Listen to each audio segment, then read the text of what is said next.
What's up, guys? Swift here, back with the West report from the day one practice. This is going to be on the West team. The guy I wanted to see most was in attendance, but he did not participate in practice. That was Boston College wide receiver Zay Flowers.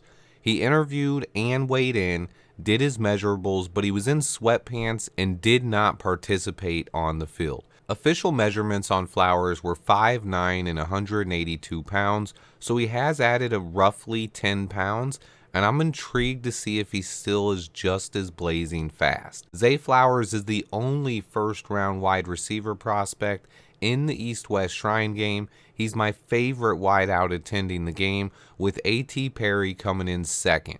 After A.T.'s big practice yesterday, I was hyped to see what Flowers would do, but came away disappointed that he didn't play. I'm hoping that Zay participates in today's practice. Someone did step up in his absence, though. The receiver who had the biggest catch of the day and made a name for himself was Hampton wideout Jadakiss Bonds. I love the name. He easily had the catch of the day, and he looked really good.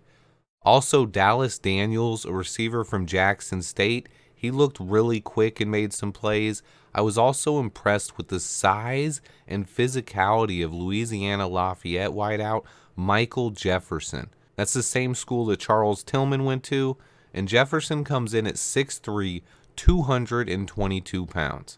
Offensive line is probably the hardest position to notice in these practices, but the West team also had a standout center in Arkansas's Ricky Stromburg. He looked great most of the day, checking in at 6'3", 315 pounds. Stromburg was one of my favorite centers early in the draft process, and he showed why in the first day of practice. He looked powerful, athletic, and consistent all day long. There was also a very impressive block by William and Mary guard Colby Sorsdahl. He blocked a guy all the way to the sideline on a run play. I had to go back and watch it a few times. And then we have offensive tackle prospect Jackson Kirkland from Washington. His stock has fallen a bit in the last year, but he had some incredible reps today where he stonewalled pass rushers and looked dominant at times.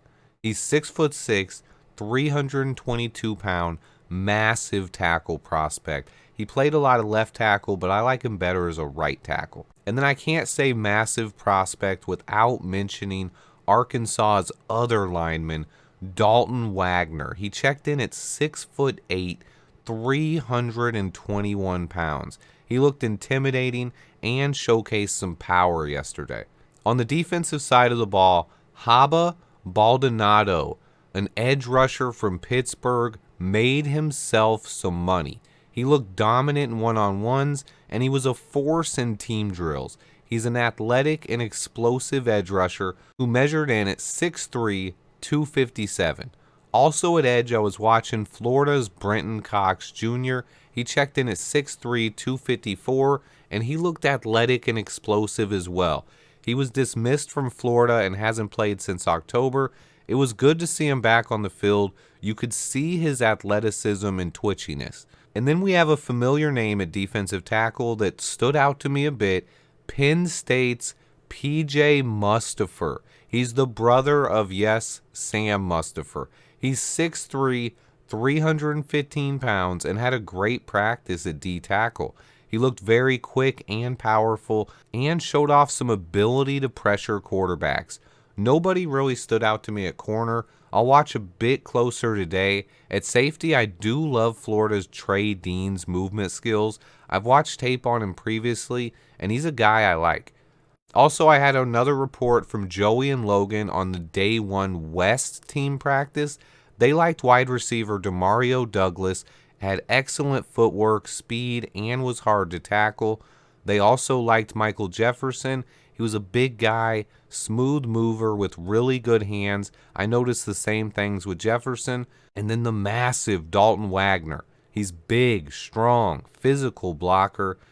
And it was hard for anyone to watch practice without noticing Pittsburgh edge rusher Baldonado. He's long, athletic, strong, just a great guy to talk to as well. And then they noticed DB Miles Brooks. He's active, loved to talk, was physical with good ball skills, might be a little too handsy.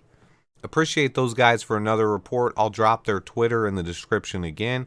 I think overall on day one, I was slightly less impressed with the West team. Zay Flowers missing in action definitely didn't help them out. I'm looking forward to today's practice. I'll be breaking down practice most of the day today while I watch the NFL championship games. I wanted to get the West practice report out last night, but after finishing the East video and then watching the second half of the NFL PA Bowl, by the time I finished watching West practice, it was almost 2:30 in the morning. I decided to wait to record until today.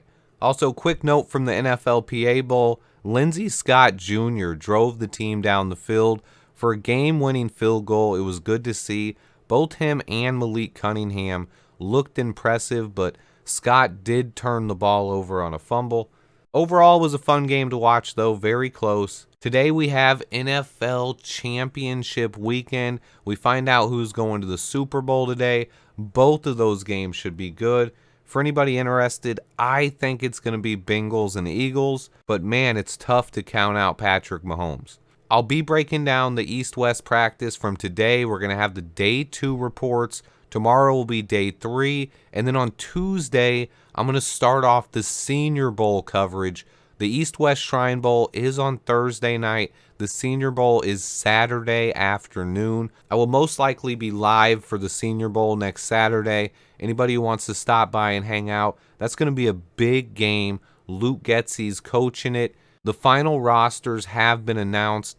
Look forward for a video on that either tomorrow or Tuesday morning. I'm going to have a full breakdown on the entire roster from the Senior Bowl, so you know everybody that Getsy gets to coach and everybody that's going to be on the other side as well. A lot coming in the next week, guys. This is officially the kickoff of NFL draft season, and players move up and down the boards all week. So much to take in, guys. My brain is in overdrive. I'm going to be watching tape all day. Stay tuned. Hit that like button for me. Make sure you turn on the notifications so you don't miss out on future videos. And until next time, bear down!